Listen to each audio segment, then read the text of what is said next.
Por cada litro de gasolina que usted paga 3 veces más impuestos que en Estados Unidos. Por eso aquel cuento de que, no es cuento, pero sí es cuento, de que si baja el dólar debería de bajar la gasolina, pues es cierto, nada más que también tendrían que bajar los impuestos. Y no bajan los impuestos. Pedro, qué gusto saludarte. Cuéntanos, muy buenos días.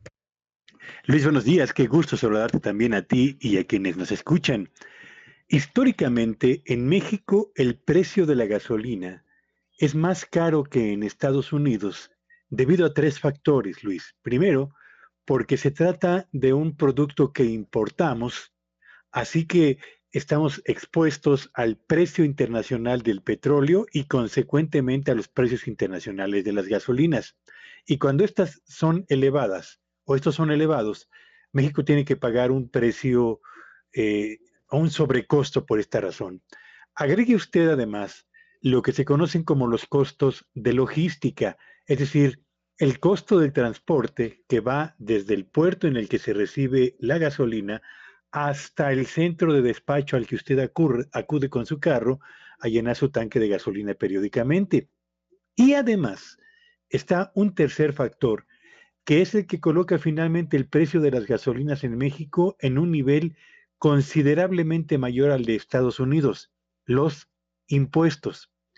Pagamos un precio de gasolina magna o regular que es 30% más caro que el de Estados Unidos porque en México se le aplica el impuesto especial sobre producción y servicios, el famoso IEPS, y el impuesto al valor agregado, el IVA. Esto provoca que, en promedio, el precio de cada litro de gasolina magna o regular que usted y yo consumimos nos cueste casi 8 pesos más caro que el litro de la misma gasolina o de la gasolina equivalente en Estados Unidos. Y esto es lo que provoca al mismo tiempo que buena parte de eh, los costos de transporte que en México son importantes, particularmente en épocas de inflación como estas, sigan manteniéndose como una barrera casi infranqueable para acelerar el proceso de descenso de la inflación o el aterrizaje de los precios. Así que cada vez que usted cargue en su vehículo la gasolina para seguir circulando, recuerde, una de las razones por las cuales está usted pagando más por el precio de la gasolina que lo que se paga en Estados Unidos tiene que ver con los impuestos.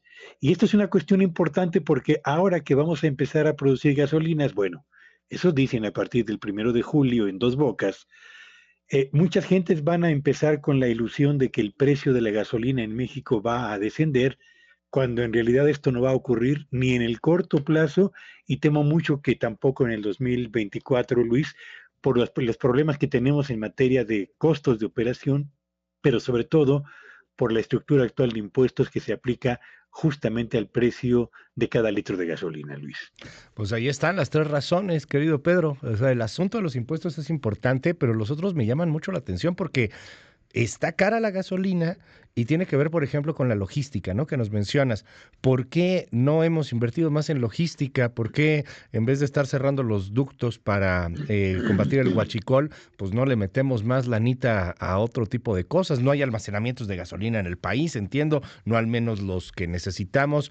O sea, es un asunto de varios factores. El de los impuestos, por supuesto, importante, pero los otros también tendrían una reducción pues significativa, nada más que no hay inversiones. Sí, por supuesto. Primer factor, importamos gasolinas. Solamente descenderá en la medida en la que aumente la producción interna. ¿Cuándo ocurrirá? No lo sé. Segundo, Pero bueno.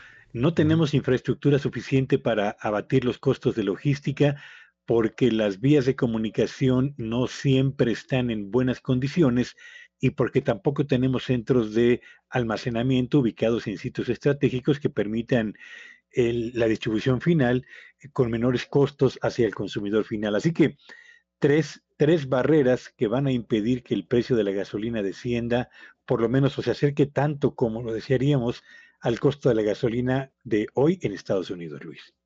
Gracias, querido Pedro. Te mando un gran abrazo y te seguimos ahí en tus redes. ¿Cuáles son? Síganme en Twitter en @Petello Villagrán y que tengan un espléndido fin de semana. Gracias, es Pedro Tello.